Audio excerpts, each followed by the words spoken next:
두 가지 말씀을 전하겠습니다. 한 가지는 강도의 회심이 정말로 하나님께서 주신 은혜와 기적이라는 것이고, 두 번째로는 십자가에 달려서 죽어가는 예수님에게 강도의 회심이 주는 하나님의 위로, 예수님에게 주셨던 하나님의 위로가 무엇이었는지를 살펴보도록 하겠습니다.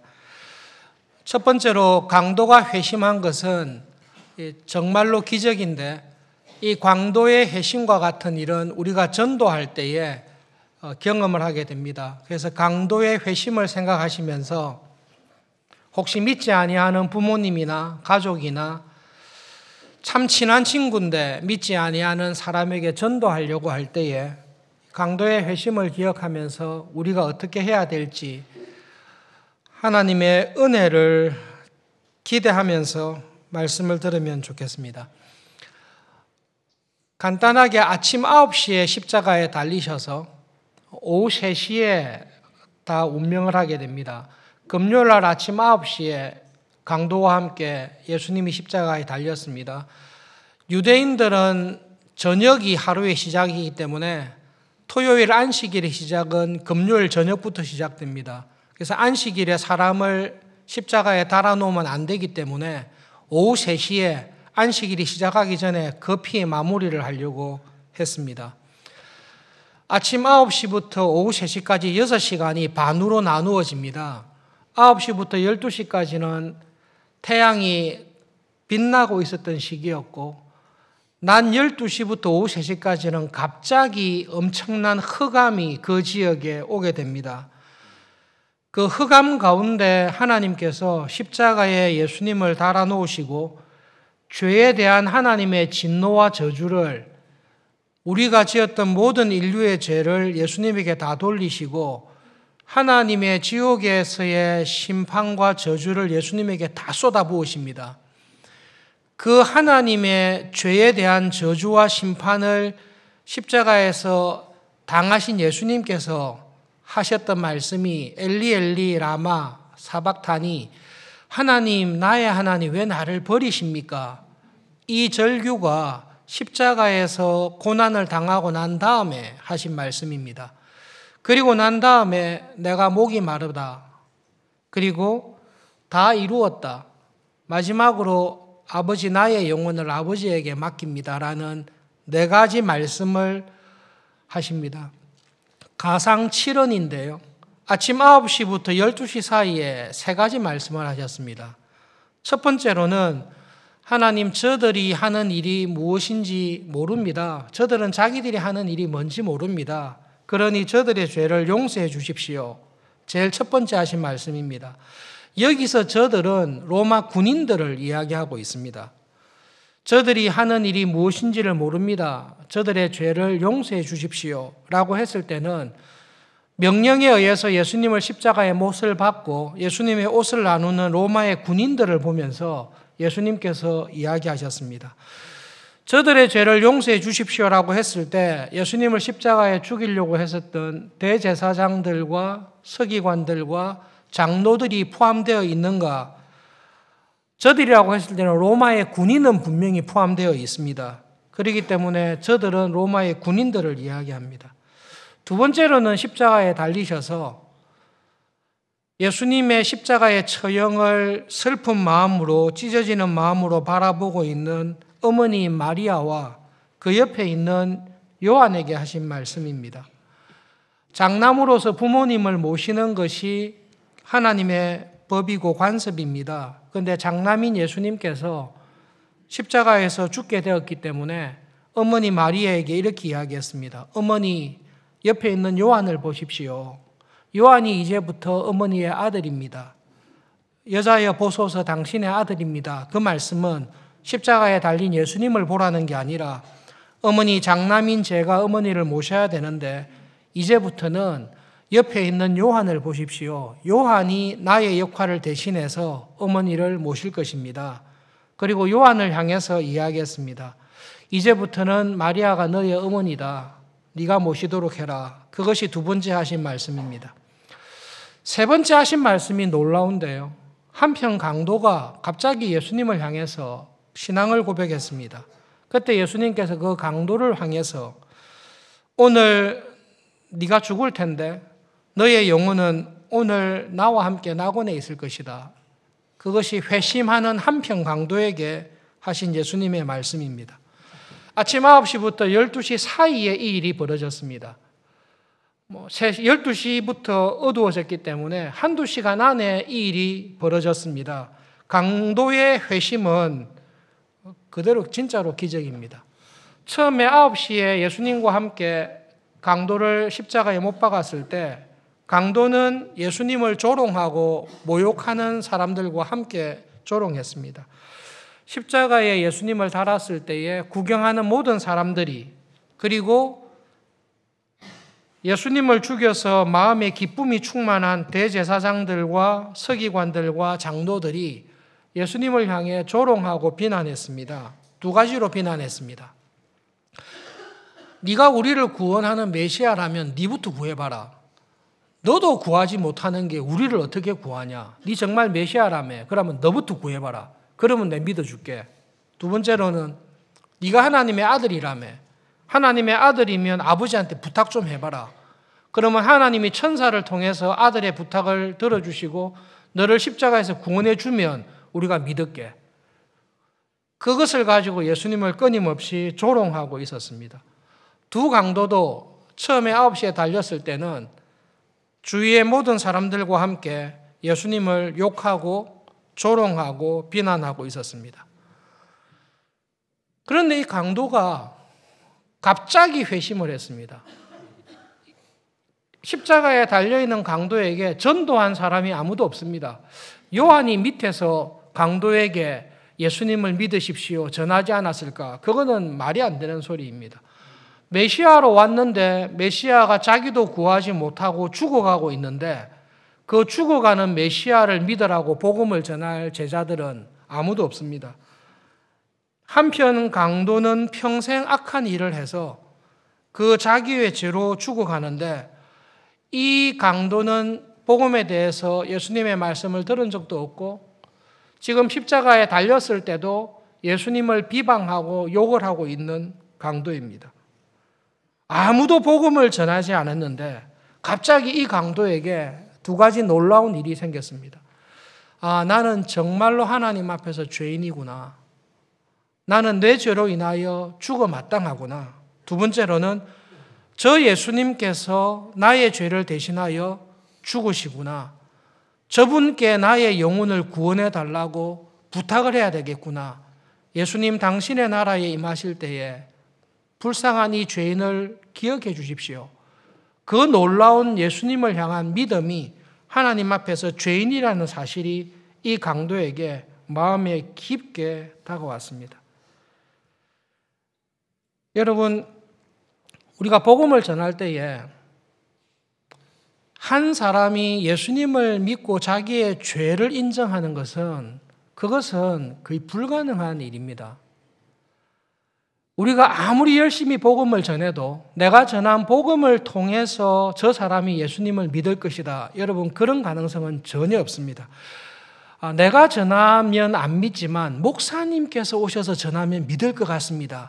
그렇게 믿어주시는 건 감사한데요. 목사가 복음을 전할 수는 있지만 목사가 사람에게 믿음을 줄 수는 없습니다. 여러분, 마태복음 11장을 한번 살펴보겠습니다. 똑같은 마태복음 11장인데 20절부터 27절까지 한 절씩 교독하겠습니다. 마태복음 11장 20절부터 27절입니다. 예수께서 권능을 가장 많이 행하신 고을들이 회개하지 아니하므로 그때에 책망하시되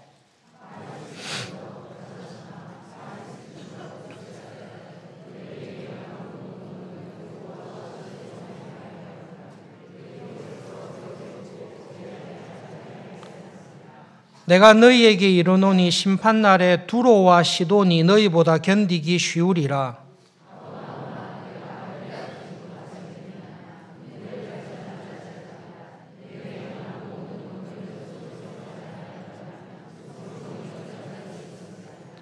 내가 너희에게 이르노니 심판날에 소돔 땅이 너보다 견디기 쉬우리라 하시니라.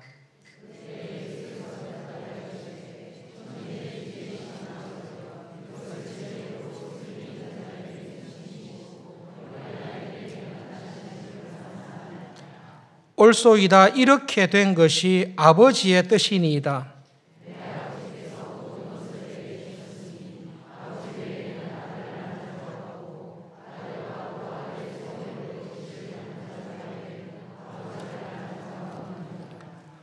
새겨 들으셔야 되는데요.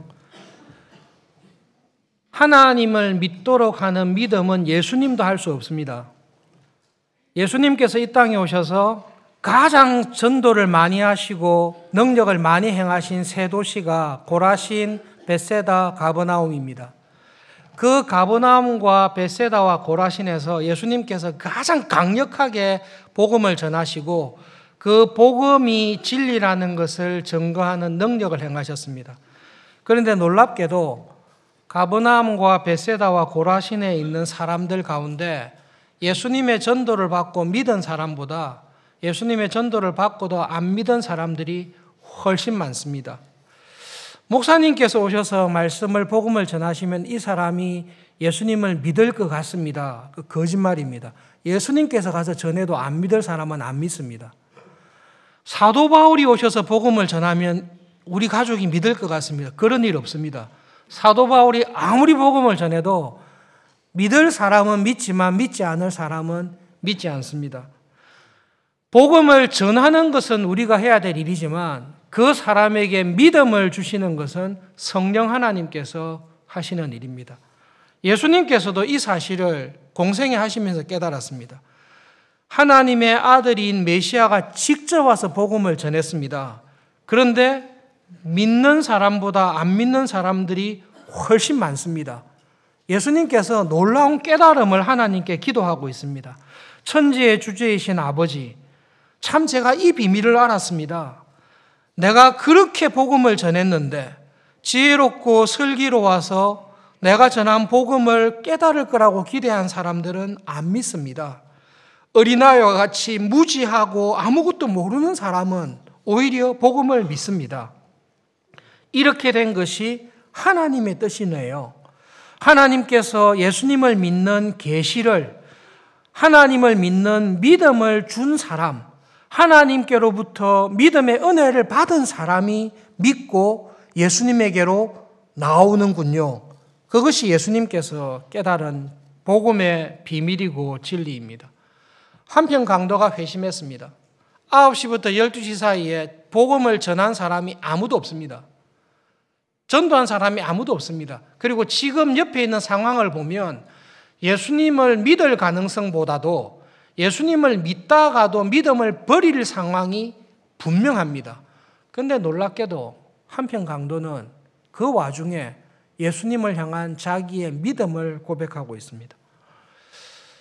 야고보서를 이야기하면서 교인들 중에 이렇게 질문하는 교인이 있었습니다. 믿음과 행위는 분리되지 않는다고 야고보서는 말을 하는데, 목사님, 한편 강도는 믿기는 믿었지만 믿음에 합당한 행동이 나올 시간이 없었지 않습니까? 그렇기 때문에 행함이 없어도 믿음만으로도 구원받을 수 있는 가능성이 있지 않습니까? 상당히 진지하고 생각이 깊은 질문인데요. 믿음이 있으면 믿음에 합당한 행위는 반드시 나오게 되어 있습니다. 지금 회심하는 강도에게 자기 믿음에 합당한 행동의 열매를 드러낼 시간이 많지 않은 것은 사실입니다. 그러나 이 강도는 참 믿음으로 말미암아 믿음에 합당한 행위를 열매로 드러내고 있습니다. 첫 번째로는 자기가 하나님 앞에서 죄인이라는 것을 공적으로 고백하고 있습니다. 9시에 달렸을 때는 예수님을 욕하고 자기가 죄인이라는 것을 인정하지 않습니다. 그런데 성령님의 은혜로 회심의 은혜를 받았을 때 이 강도는 다른 편 강도를 향해 이야기합니다. 너와 나는 죄인이다. 그리고 우리가 죽는 것은 우리가 지은 죄에 대한 마땅한 대가다. 우리는 하나님 앞에서 죄인이다. 구원받을 자격이 없는 죄인이다라는 것을 이 강도는 인정합니다. 그리고 예수님에 관해서 여전히 비방하고 있는 죄인을 향해 자기의 믿음의 증거를 보입니다. 저분은 죄가 없다. 저분은 죄가 없고 저분은 우리의 죄를 대신하여 죽으실 분이다. 그리고 저분이야말로 우리의 영혼을 의탁하고 맡길 뿐이다라는 자기의 믿음에 합당한 열매를, 행동을 분명히 보여주고 있습니다. 참 믿음이 있는 신자에게는 그 믿음에 합당한 열매가 반드시 있습니다. 여러분, 복음을 전할 때에 제일 어려운 게 뭔가 하면 하나님 앞에서 내가 죄인입니다라는 것을 인정하는 것, 그것이 가장 어렵습니다. 이민교회의 부교육자로 일할 때 우리 교회 새가족팀을 맡아서 사역을 했었습니다. 지금은 권사님이신데요. 권사님의 남편이 그렇게 권사님을 괴롭히고 신앙생활을 하지 않았습니다. 여러 교회를 다니고 복음을 들었지만 예수님을 믿지 않았습니다. 그래서 그 권사님께서 개인적으로 찾아와서 자기 남편인 집사님과 함께 성경 공부를 하면 좋겠다, 그렇게 이야기를 해서 그 세탁소에 가서 성경 공부를 몇 주간 인도하기로 했습니다. 세탁소 카운터 뒤에 가면 이제 두 사람이 앉을 수 있는 식탁을 마련해가지고 그분과 함께 공부를 했는데, 첫 시간에 성경 공부 주제가 이거였습니다. 당신은 하나님 앞에서 죄인입니다. 그것을 인정하지 않고서는 예수님을 믿는 게 불가능합니다. 저는 예수님이 구주이심을 믿습니다 라고 할 때에 내가 구원받아야 될 죄인이라는 것을 인정하지 않는 사람에게 복음은 아무 소용이 없습니다. 복음이 복된 소식인 이유는 내가 죄인이고 구원이 필요하다는 것을 인정할 때에 가능합니다. 그 집사님하고 이야기할 때에 첫 시간에 이거죠. 이민교에서는 다 집사라고 부릅니다. 서리집사도 집사고, 서리집사 아닌 사람은 호칭이 마땅하지 않기 때문에 집을 빨리 사십시오, 집사라고 합시다. 어쨌든 다 집사라고 부릅니다. 농담해서 죄송합니다. 집사님, 우리는 하나님 앞에서 다 죄인입니다. 왜냐하면 성경은 하나님을 하나님으로 인정하지 않고 자기 소견에 좋을 대로 사는 것을 죄라고 하기 때문입니다. 집사님은 여러 교회에서 설교도 듣고 성경 공부도 해서 하나님을 알고 있다고 듣고 있습니다. 하나님을 아는데도 하나님을 내 삶의 주인으로 인정하지 않고 있습니다. 하나님을 알매도 불구하고 하나님의 뜻에 순종하지 않고 집사님의 생각대로 살고 있습니다. 그게 죄입니다. 그보다 더 큰 죄는 없습니다.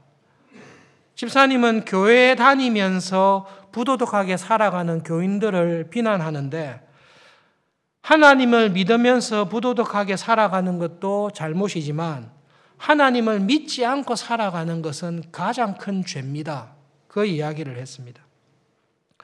몇 개월이 지나고 난 다음에 그 집사님의 세례 교육을 받을 때 이런 간증을 했습니다.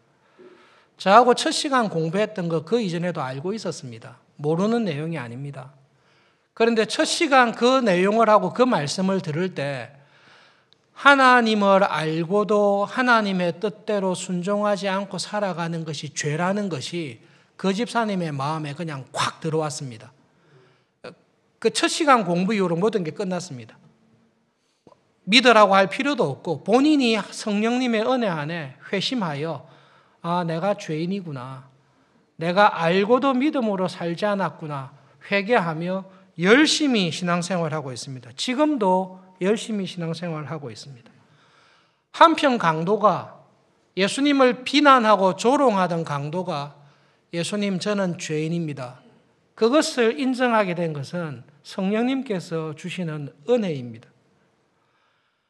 여러분, 복음은 들음에서 난다라고 이야기를 합니다. 그래서 전도를 열심히 해야 된다라고 우리는 듣고 있습니다. 전도는 열심히 해야 됩니다. 그러나 전도를 열심히 할 때 꼭 기억해야 될 것이 있는데, 내가 전한다고 해서 그 사람이 믿는 것은 아닙니다. 듣기는 들어도 믿을 만한 믿음은 성령님께서 주셔야 가능합니다. 유학할 때에, 켈빈 신학대학원에서 유학할 때에 뒷집에 살았던 일본인 목사님 친구가 있습니다. 일본에서 예수님을 믿는 것이 참 불가능하기 때문에 어떻게 예수님을 믿게 되었나 질문을 했습니다. 웃으면서 저에게 하나님의 은혜로 믿었다 고백을 했습니다. 안다고, 믿음은 하나님의 은혜인 줄 아는데 그 복음을 누가 너에게 전했냐라고 물었습니다. 그때 웃으면서 아무도 나에게 복음 전한 사람이 없다라고 이야기했습니다. 아무도 복음을 안 전했는데 어떻게 믿었냐? 그 친구가 다시 웃으면서 내가 하나님의 은혜라고 하지 않았냐? 나는 정말로 하나님의 은혜다. 그럼 하나님의 은혜가 어떻게 찾아왔냐라고 물었을 때에 어느 순간 자기 마음에 예수님을 믿어야 된다. 그 이전에 예수님에 대해서 한 번도 들어본 적이 없었습니다. 예수님을 믿어야 된다.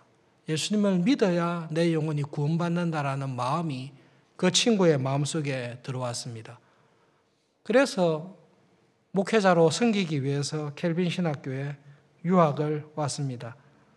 쓰나미가 휩쓸었던 그쪽 근처에 교회를 맡아서 목회를 지금도 열심히 하고 있는데요. 그런 일들을 통해 하나님께서 신자인 우리들에게 보여주시는 게 있습니다. 전하는 것은 우리의 책임입니다마는 회심과 믿음은 성령님께서 주시는 은혜입니다. 여러분, 복음을 전하셔야 됩니다. 우리는 복음을 전할 책임이 있고 예수님께서는 우리 각 사람에게 복음을 전하라고 하십니다. 그리고 우리에게 회심시키라고는 아무도 요구하지 않으십니다. 복음을 전하라고 하십니다. 때를 얻든지 못 얻든지 복음을 전하라고 하십니다. 성령님께서 그 사람에게 구원의 은혜를 언제 주실지는 알 수 없습니다만은 하나님께서 그 영혼을 불쌍히 여기시고 구원의 때가 되면 구원의 은혜를 반드시 주십니다. 믿지 아니하는 가족이 있습니까? 혹시 부모님이나 형제 자매 가운데 믿지 않은 식구들이 있습니까? 복음을 전하십시오. 믿도록 만드시지 마십시오. 예수님도 그 일은 하시지 않습니다. 사도 바울도 그 일은 못합니다. 그러나 우리는 복음을 전해야 됩니다. 어린 시절에 교회 주보에 뒷면에 항상 이런 통계가 있었습니다. 지난주 중에 전도한 사람이 몇 명이 됩니까? 지금도 목회하는 여러 교회들 가운데 주보 뒷면에 보시면 여러 통계 가운데 당신은 지난주에 몇 사람에게 복음을 전했습니까? 그리고 당신은 지난 일주일 동안 성경을 몇 장 읽었습니까? 그것을 통계내는 교회들이 있습니다. 여러분, 그렇게 통계내는 교회의 특징이 있는데요. 그런 교회는 새신자들을 하나님께서 보내주십니다. 놀라운 기적입니다. 복음을 전하는 곳에 성령님께서 은혜를 주셔서 기적과 같은 일들을 지금도 일으키시고 믿지 아니하는 사람들을 회심시키셔서 주님의 교회로 모으시는 일을 성령님께서는 지금도 하시고 계십니다. 전도하셔야 됩니다. 그 사람이 믿든지 안 믿든지 내가 5년을 전하든 10년을 전하든 평생을 전하든 전도를 하셔야 됩니다. 저희 아버님께서 외삼촌을 전도하기 위해서 수십 년간 기도를 하셨습니다. 하루도 빠짐없이 기도하셨습니다. 지금도 추석 때 가서 인사를 드렸는데요. 외삼촌은 여전히 안 믿고 계십니다. 그러나 아버님의 기도를 이어받아서 어머니께서 저희 아내가 복음을 전하는 일을 계속하고 있습니다. 인간적으로 볼 때는 죽을 때까지 회심 안 하실 것 같습니다. 그럼에도 불구하고 우리는 복음을 전하는 것입니다.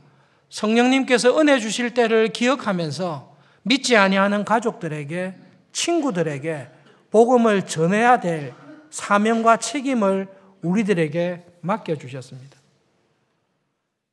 두 번째로 기억해야 될 것은 이 강도의 회심이 십자가에 달려 억울하게 비참하게 죽어가고 있는 예수님에게 주시는 하나님의 큰 위로다라는 말씀입니다.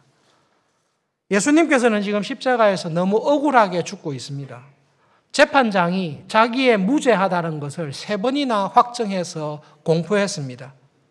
그런데도 죽어가고 있습니다. 주위에 있는 모든 사람들이 자기를 조롱하고 모욕하고 있습니다. 예수님에게, 십자가에 달려있는 예수님에게 사탄이 마지막으로 강력하게 유혹하고 있습니다. 여러분, 지금 십자가에 예수님을 매달아 놓고 그 옆에 있는 강도들까지, 그리고 그 밑에 있는 대제사장과 서기관들과 지도자들, 그리고 주위의 모든 지나가는 사람들이 예수님을 향해 유혹하고 조롱하는 말은 마귀가 예수님이 공생에 처음 시작했을 때 시험하고 유혹했던 말을 똑같이 하고 있습니다. 지금 마귀는 예수님을 통해 이루어 가시는 하나님의 구원의 계획을 끝까지 망치기 위해서 유혹하고 있습니다. 주위의 모든 사람들이 예수님을 향해서 뭐라고 조롱하죠? 네가 만약 하나님의 아들이라면, 네가 정말로 메시아라면, 시비를 걸고 있습니다. 마귀가 예수님 사역 시작할 때에 세 가지 시험을 하면서 똑같은 조건을 겁니다. 네가 정말 하나님의 아들이라면, 네가 정말 메시아라면, 당신이 정말로 메시아라면 당신부터 먼저 구해보시오. 십자가에서 한번 내려와 보시오. 그러면 내가 메시아인 줄 믿겠습니다. 당신이 그렇게 장담하건대 하나님의 아들이라고 했으면, 정말로 하나님의 아들이면 십자가에서 잠깐 내려와 보시오. 그러면 내가 당신을 믿겠습니다. 조롱하며 하나님의 말씀에 묵묵히 순종하는 예수님을 유혹하고 있습니다.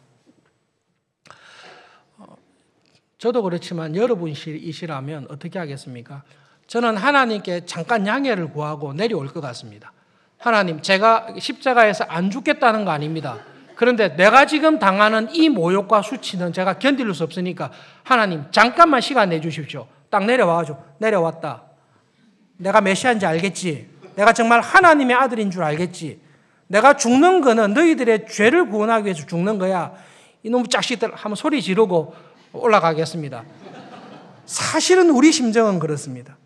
마귀가 끝까지 유혹하는 것은 하나님의 뜻에 순종하며 가는 신자를 향해 네가 그런 모욕을 당하고도, 그런 조롱을 당하고도 묵묵히 하나님의 뜻에 순종하냐?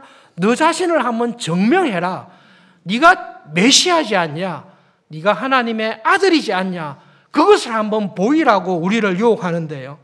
이 유혹에 넘어가서 십자가에서 내려오는 그 순간 하나님의 말씀에 전적으로 순종하지 못하는 마귀의 시험에 빠지게 됩니다. 믿음으로 살아가는 신자들에게, 하나님 말씀에 충성되게 살아가는 교인들에게 오해가 올 때가 있습니다. 특별히 교회를 위해 봉사하며 직장에서, 교회에서, 가정에서 믿음으로 살아가는 신자들에게 오해하며 유혹할 때가 있습니다. 네가 정말로 신자라면 하나님께서 너에게 그런 일을 당하게 하시겠냐? 네가 정말로 믿음 좋은 사람이라면 하나님께서 너에게 그런 일을 허락하시겠냐? 네가 그렇지 않다는 걸 한번 보여야 되지 않겠냐? 너를 증명해라는 시험을 우리는 당할 때가 많이 있습니다.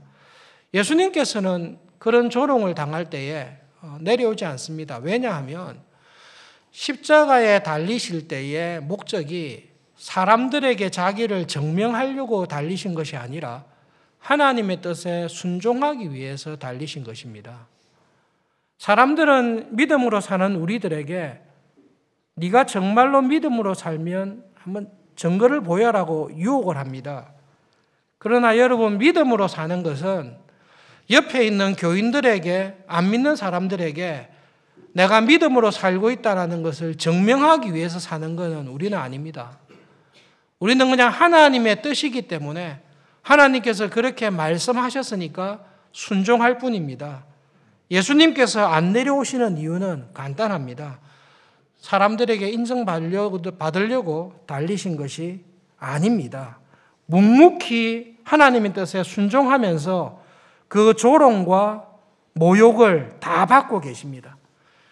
그리고 얼마 지나지 않으면 하나님께서는 예수님에게 죄에 대해서 쏟아부으실, 회개하지 아니하고 지옥에 있는 영혼들에게 쏟아부으실 하나님의 죄에 대한 심판과 저주를 예수님에게 다 쏟아부으실 것입니다. 그것이 자정부터 세시까지 흑암 가운데 예수님께서 십자가에서 당하신 고난입니다. 예수님께서 그 죄에 대한 하나님의 진노를 다 받으실 때 그 고통이 얼마나 컸는가 하면 하나님 왜 나를 버립니까? 예, 완전히 버리고 죄인을 이잡듯이 하나님께서 진노를 쏟아 부으신 것입니다. 그 하나님의 죄에 대한 진노를 쏟아 부으시기 전에 그 십자가의 고통 속에서 그 길을 향해 가는 예수님에게 하나님께서 놀라운 위로를 주시는데요.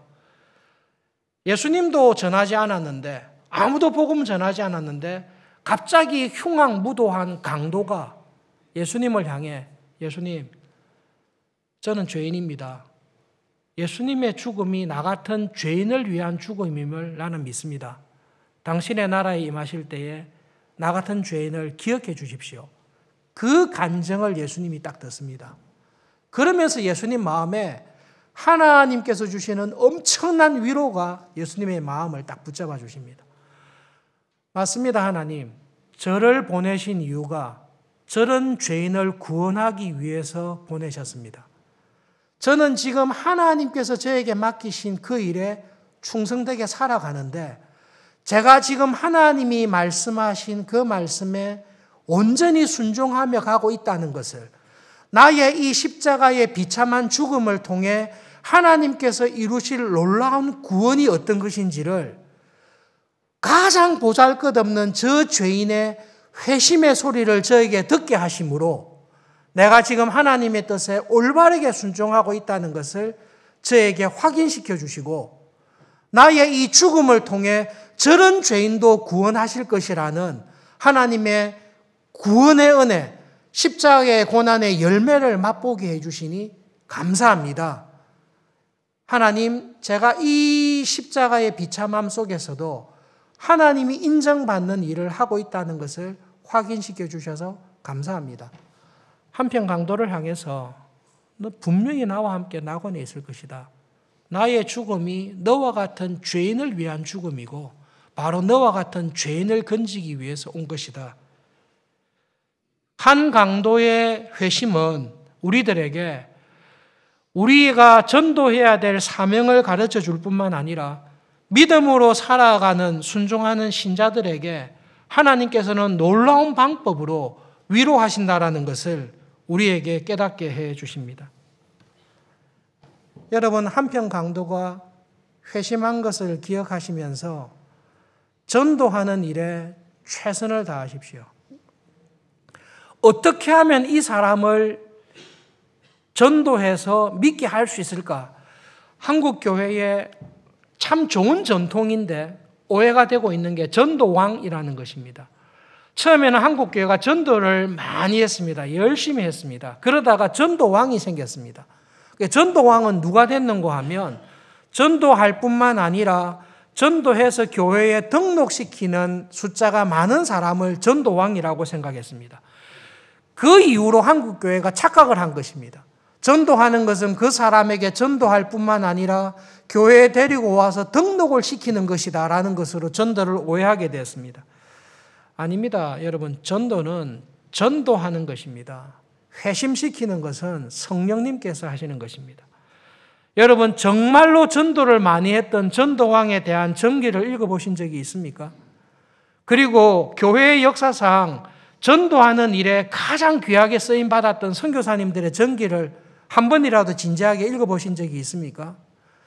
전도를 가장 많이 한 전도왕의 모습을 보시면 그 사람은 전도하는 시간보다 교회에 와서 기도하는 시간이 10배는 많습니다.